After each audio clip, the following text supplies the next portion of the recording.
Okay, let's dive deep into something that, well, it shows up in conversations all the time. Sarcasm and cynicism. We often hear it, maybe we even use it ourselves sometimes, but what if there's actually a lot more going on beneath the surface? More than just witty remarks. Yeah, beneath those biting comments. Exactly. We've been looking into a really fascinating perspective that challenges the common view of what sarcasm and cynicism are all about. It goes beyond just like a communication style. It really explores their deeper impact and maybe what they're actually saying about us and about our relationships. Mm-hmm. So our mission today is to try and understand why these ways of speaking can sometimes land, well, less like a joke and more like a subtle hit, right? And what they might reveal about the person delivering them and, what that means for connection, closeness, even our own well-being. Have you ever felt that little flinch after a comment everyone else thought was hilarious? Oh, definitely. Or maybe wondered why some people seem to hide behind like a wall of cynicism? If any of that sounds familiar, stick with us. So, the common thinking. It often sees sarcasm, maybe cynicism too, as signs of quick intelligence, maybe sharp wit. Or just sophisticated humor, yeah. Yeah. A bit edgy, perhaps. Yeah, it can sound like someone's just being clever. And that's definitely the facade, isn't it? But what we found in looking into this suggests something quite different, fundamentally different. This perspective proposes that sarcasm and cynicism are very often not indicators of genuine intelligent humor. Instead, it uses a really strong phrase. Okay.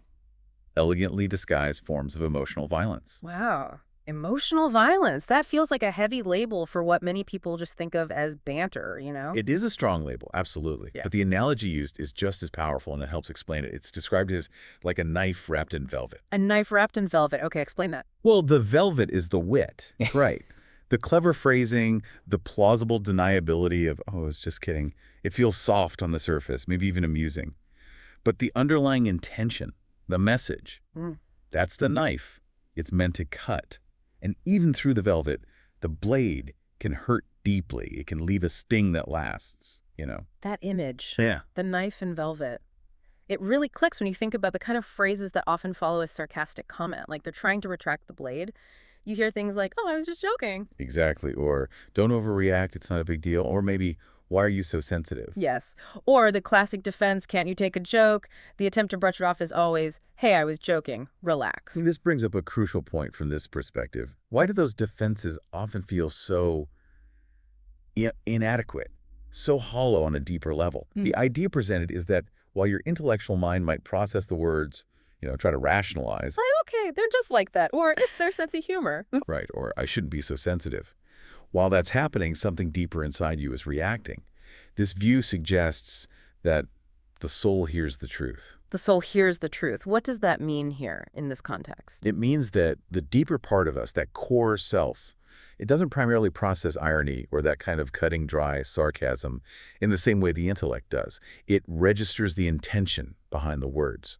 So even if the surface language is jokey or clever, that inner part knows if the intention was to diminish or to hurt, maybe to control, or just to create distance. Oh, okay.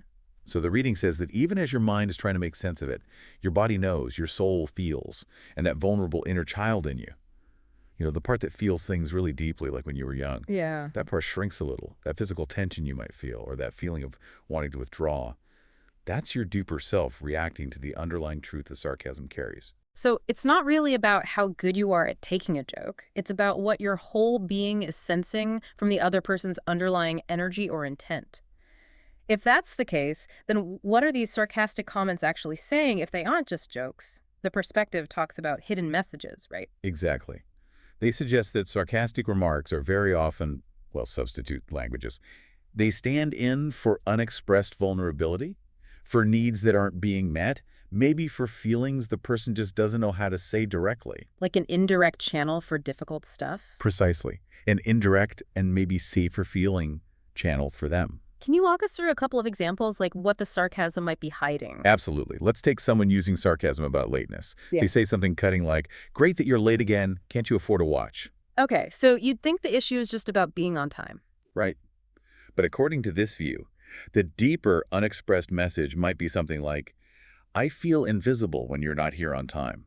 Or, I wish you'd acknowledge my presence the time I invested waiting. It's about Yeah. feeling unseen. Mm. Or, Imagine someone feeling insecure in a relationship. Instead of saying, I'm not sure if you love me, I really need some reassurance that I matter to you. Which is really vulnerable. Very vulnerable. So instead, they might offer a backhanded comment about, say, your appearance. Oh, wow, a new dress. Great. So bold. Ooh, yeah, that's so bold is doing a lot of heavy lifting there, isn't it? It really is. Or if they're afraid of disagreement, maybe afraid of rejection. Instead of saying, I'm worried you'll reject me if I express a different opinion, they might snap back sarcastically. Of course, because you're always right, aren't you? Right. Deflection. Exactly. The insight here is that this kind of language is often used by people who, for whatever reason, maybe haven't learned or perhaps don't feel safe expressing their true needs, their fears, their longings authentically. So it's less about being clever and much more about being guarded. It sounds like a protective mechanism then. A way to handle tough emotions by deflecting or masking them with irony. Where does this perspective suggest this pattern might actually start? Where does it come from? It often points towards early relational experiences. There's one viewpoint which connects to ideas like those from Bert Hellinger's work on systemic dynamics. Okay, family system stuff. Yeah, looking at how patterns and pain from our family history can sort of echo in our present lives.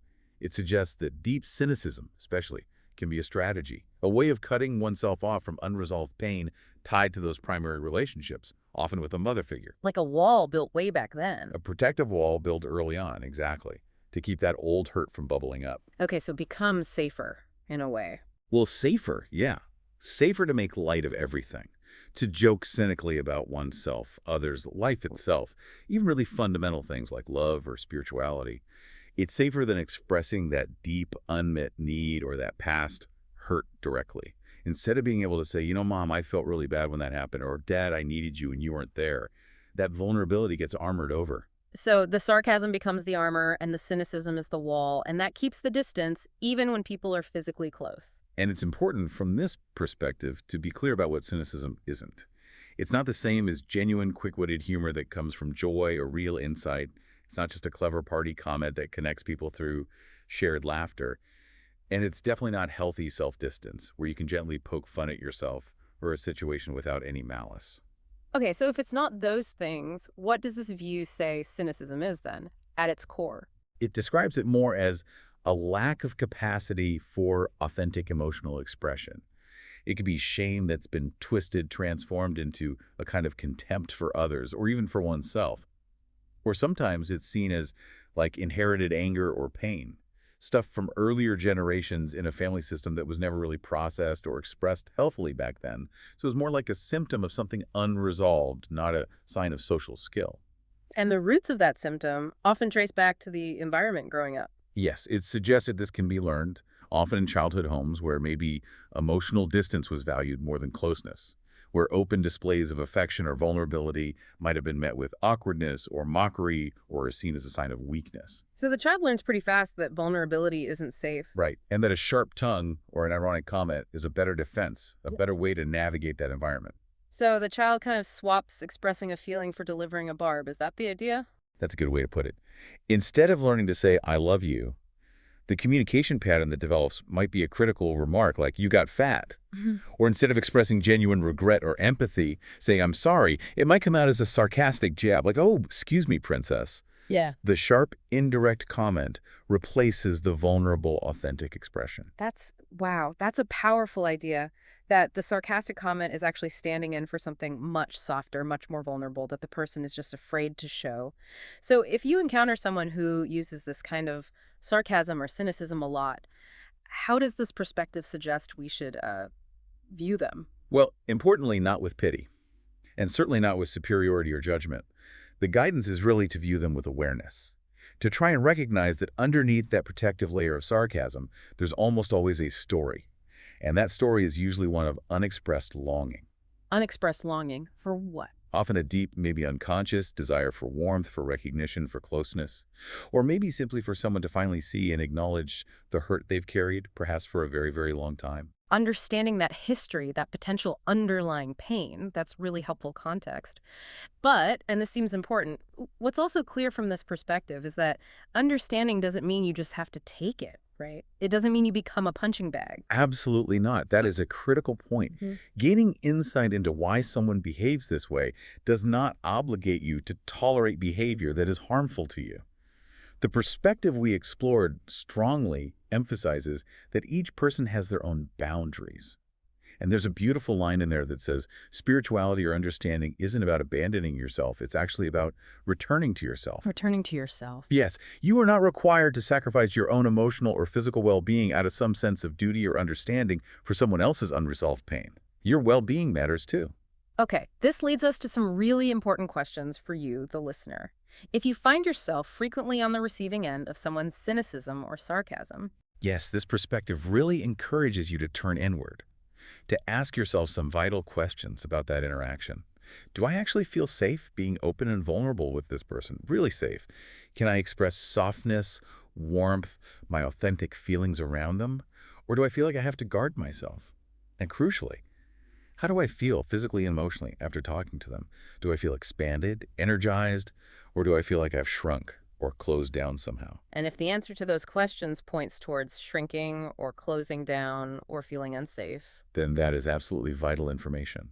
It's your inner self, perhaps that inner child we talked about, giving you clear feedback about the health and safety of that dynamic for you. Listen to that feeling. okay, now let's flip it. What if you, listening right now, recognize yourself in this? Maybe you're someone who frequently uses cynicism or sarcasm. Perhaps this description resonates with your own communication style. Right.